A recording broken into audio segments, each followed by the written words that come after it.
Morning, everyone. Welcome to another Rookie Card Collector 123 video. In today's episode, we are going to continue our look at the Road to 310, how I assembled the most diverse baseball rookies collection on a budget. So the first player we're going to look at today is going to be one of the biggest stars in MLB history, Mickey Mantle. And the Mantle, as I have talked about in previous player episodes, the Mantle was one of the post-war clearly identified rookie cards back when I was beginning my collection in 2004. So the Beckett price guides all had the 1951 Bowman Mickey Mantle designated with an RC, meaning it was a rookie card. So it was clear which card I was going after when it came to Mantle. And it was also clear that the cost of it was going to exceed just about every other post-war Hall of Fame rookie that I was going to be collecting. So I had to keep my search open for quite a while on that one until I found the example that did not have horrible eye appeal, but was only going to cost me within my budget constraints of under 10% of the high Beckett price guide value back at that time. So back then, the high Beckett price guide for the Mantle was somewhere around $10,000, I believe. Again, this is around 2004 at this point. So my search began, and after, I guess it was probably about 8 months, maybe, something like that, a little under a year, I came across a Mantle. I believe it ended up being graded a 2 or a 1.5. So it actually had pretty decent eye appeal condition compared to some of the other rookies I was picking up. I really wanted the Mantle not to look terrible, so I picked that up in that $1,000 price range, kept to my 10% of high Beckett value, and would have that card in my collection for several years, probably till around 2009 or so, something like that.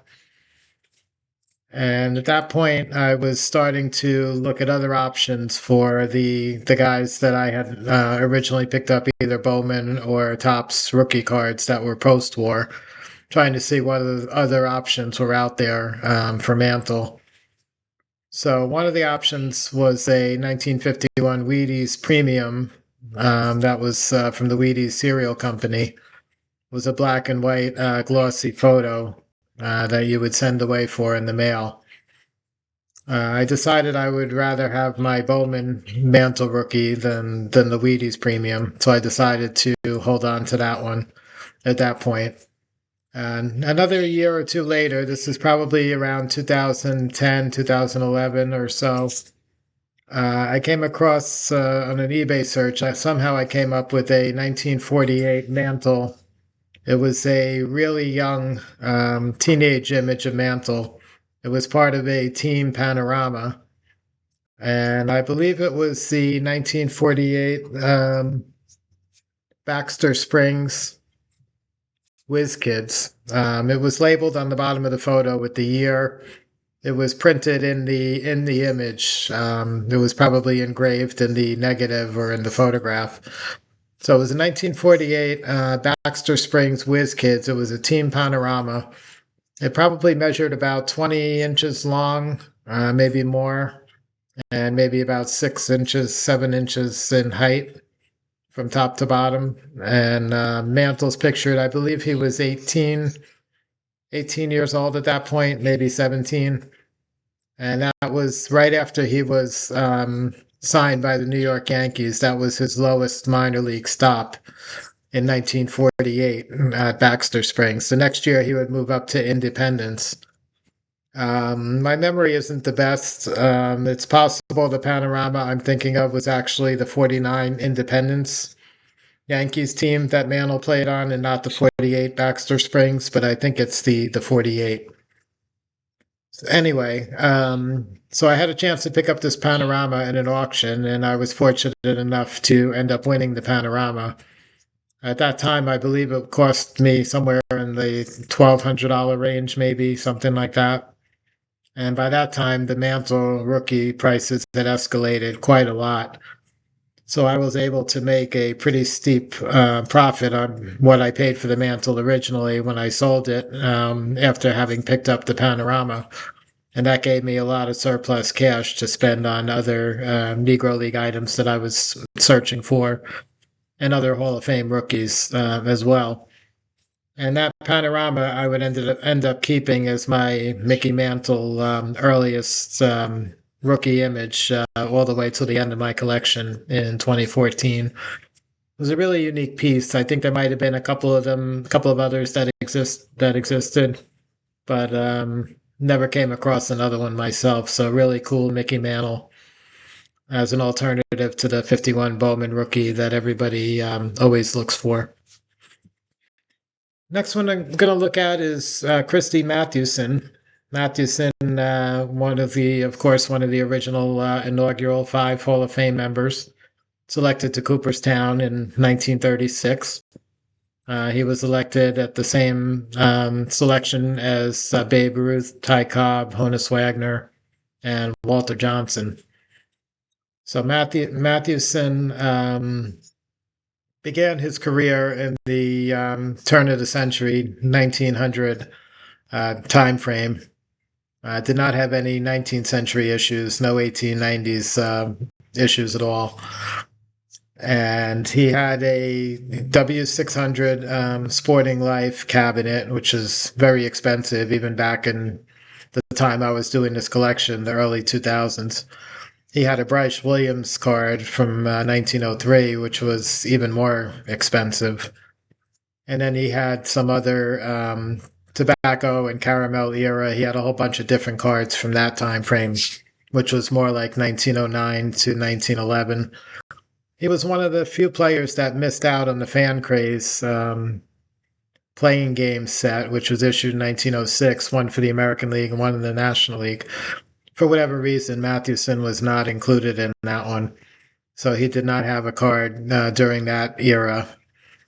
So initially, I had picked up one of the Mathewson caramel cards. It was the E91. It was one of those with the generic player drawing. It was not a representation of Mathewson, actually. It was just a generic artist drawing. And the same image would be used for not only Mathewson, but other players as well. The only way you could tell the difference is the name at the bottom of the card would identify who the player was that was supposed to be pictured, even though they shared the same likeness. So I had that American Caramel, which was a 1908 to 1910 series issue, as my Mathewson rookie initially.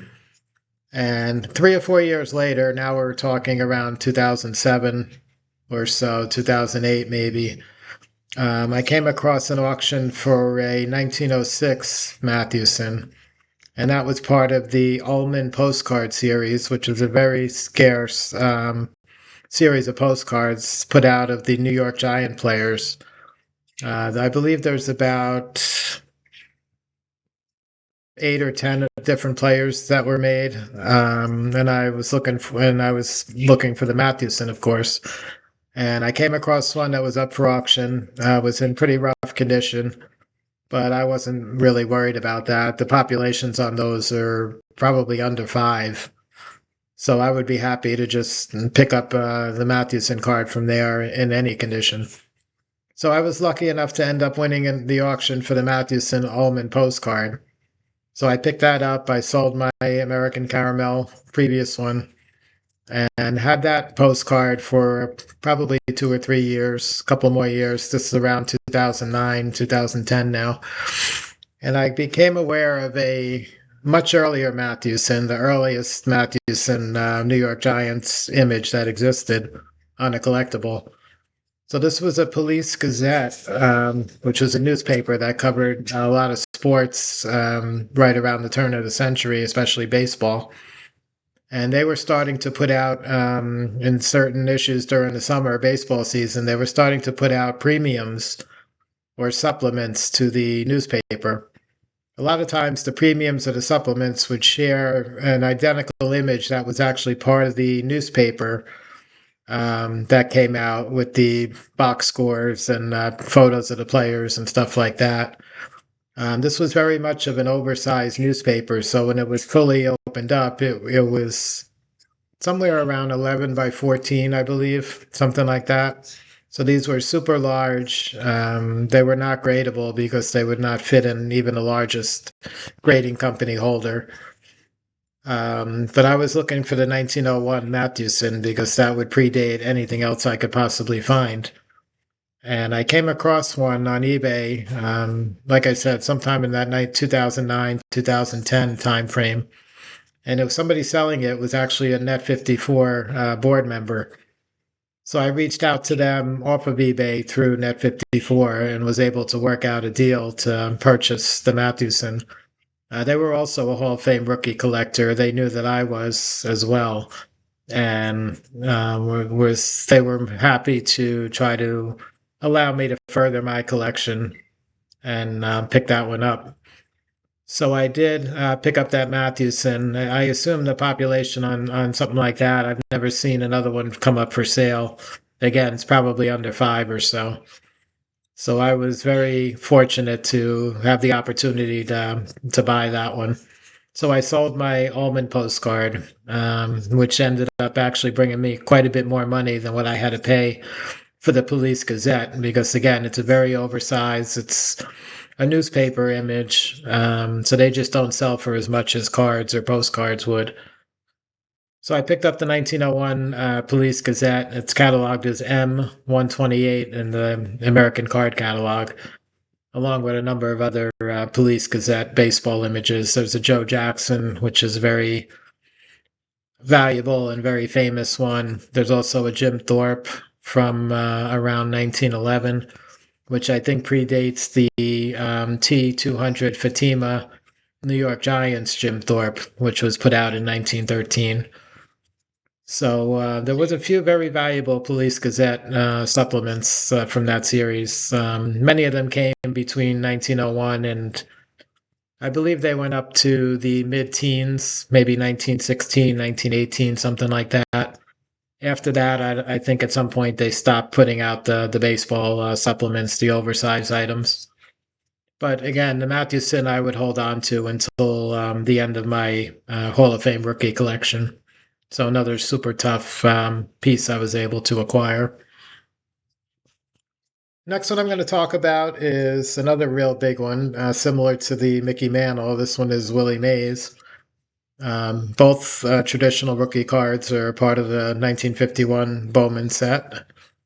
And the Mays, just like the Mantle, when I started out in 2004, it was clearly defined that the Mays rookie was the 51 Bowman.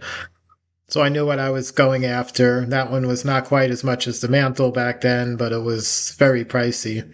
It was probably the third most expensive post-war Hall of Fame rookie after the Mantle and the Eddie Matthews.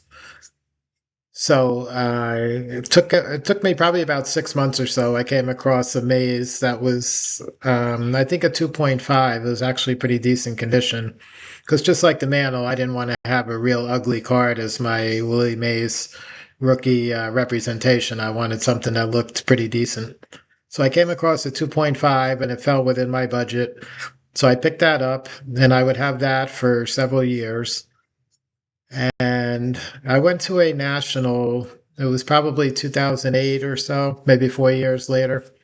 One of the nationals I went to, I was looking at a dealer that had a lot of Type 1 original photos. This would be before PSA started authenticating photographs.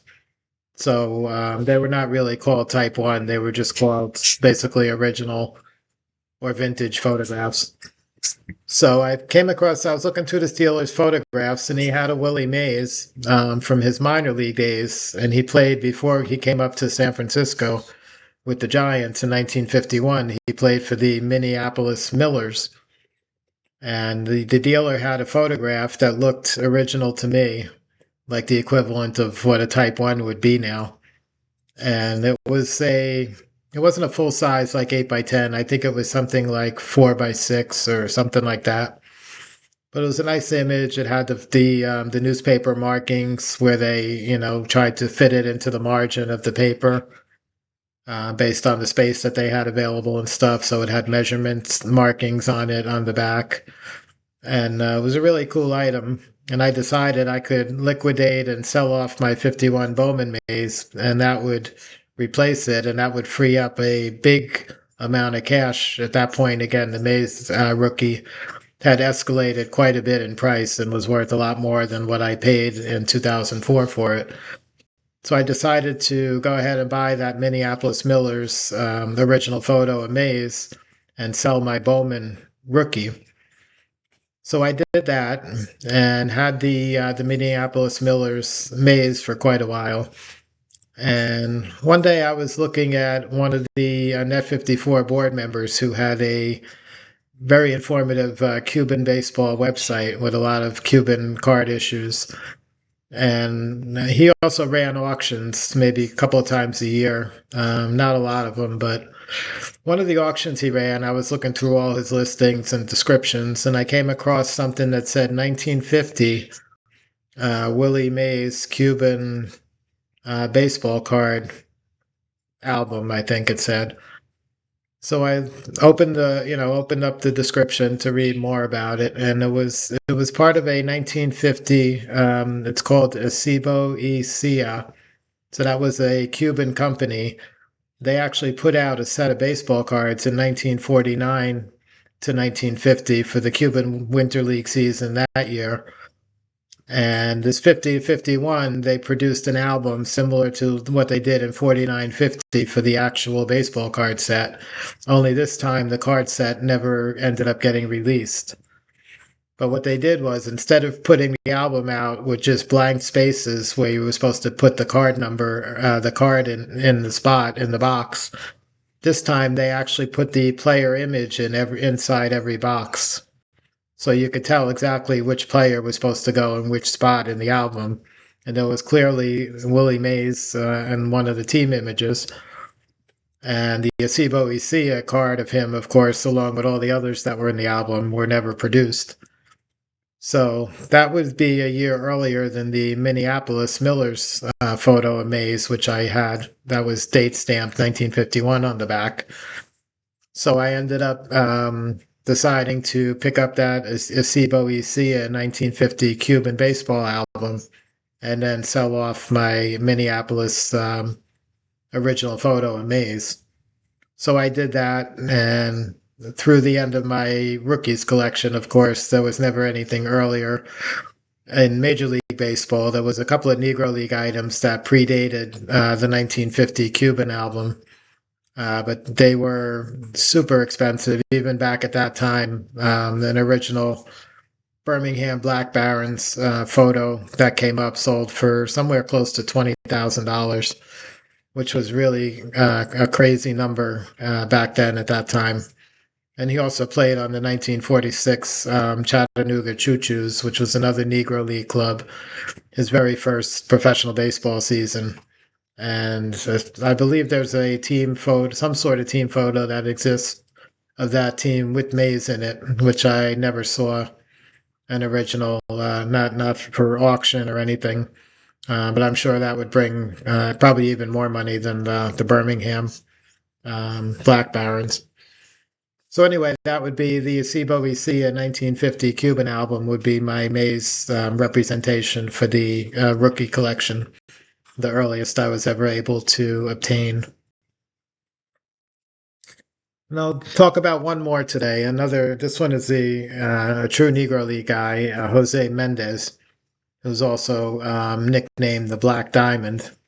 So Mendez was born in Cuba and started playing professional ball in the U.S. Around 1908, around the time he was playing winter ball in Cuba. He was playing summer in the U.S. And this is the pre-traditional official Negro League days. So Negro National League didn't start until 1920. So most of Mendez's career peak seasons were pre-Negro League. So he played on some barnstorming teams that traveled across the U.S., primarily the Midwest. And he would then later on, once the Negro League was formed, he played for the Kansas City Monarchs primarily through the 1920s up until I believe 28 or so was the last season he played, and played winter balls in Cuba where he was a dominating pitcher. Mendez actually beat in international competition when U.S. touring teams went to Cuba around 1908, 1909, 1910. Mendez pitched for the Cuban Almendares team, and in ball games against MLB competition had won games over Christy Mathewson, one of the Philadelphia Athletic pitchers. I forget, it might have been either Eddie Plank or Chief Bender. But he was a dominating Cuban pitcher. So Mendez, I mentioned previously in a previous episode, I had picked up a Tomas Gutierrez album from 1923 to 24, which was from Cuba. And that album was distributed in conjunction with a Tomas Gutierrez card set, which was put out. And the set is super rare. The albums are super rare. But I was able to purchase an album that was empty. It had no cards in it. But the Tomas Gutierrez album, very similar to the Maze album, had the player images all in the spots where the cards were meant to be pasted on. So the album had a Jose Mendez image in there where you were supposed to glue his actual card from the set, which I never had. But I had the album, and I mentioned in previous video, I took the album and I trimmed out all the key Hall of Fame players that were in there. I submitted them to Beckett for grading, and I got them authenticated in Beckett holders that said 1923-24 Tomas Gutierrez album, Jose Mendez hand cut, because I cut them out of the album.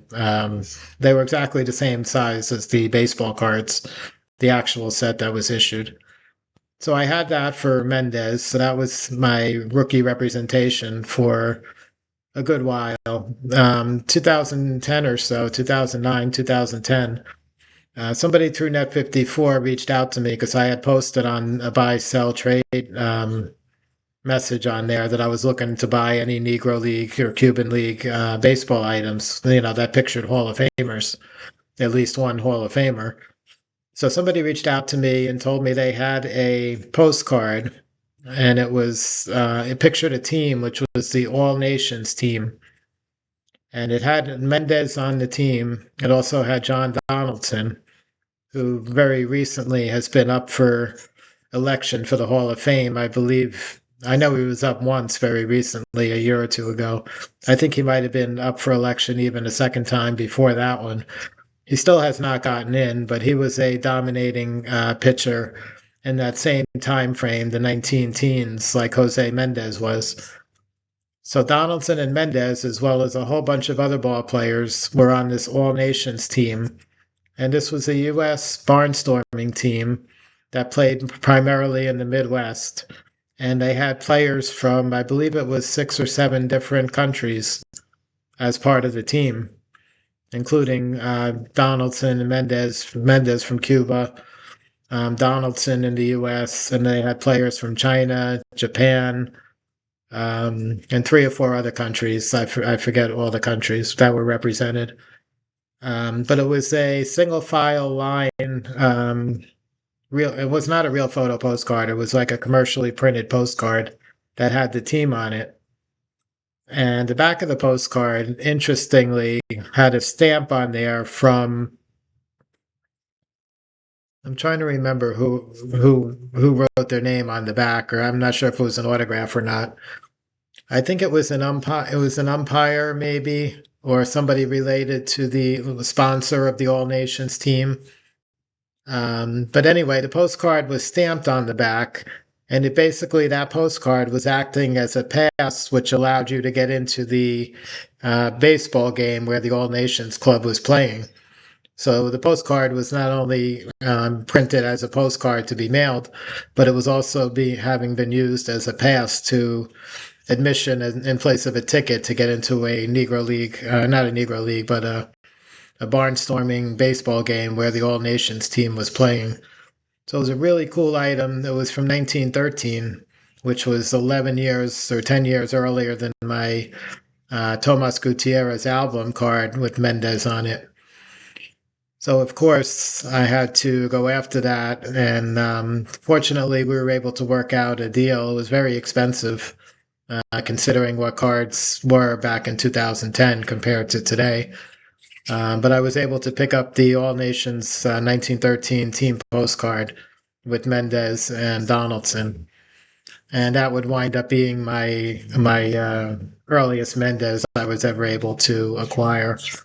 Mendez did have an earlier baseball card, which was the 1910 Punch Cigars, also from Cuba.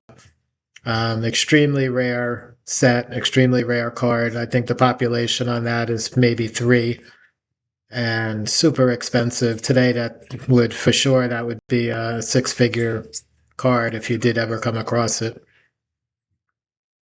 So those are my those are 4 players. Where I started at with my collection back in 2004. What the final representation would be in 2014 when I sold off the collection and to use funds for purchasing primarily Negro League memorabilia in the future after that. So hope you got some interesting information. Hope you liked the video. Have a great day, and I'll catch you guys again on the next one.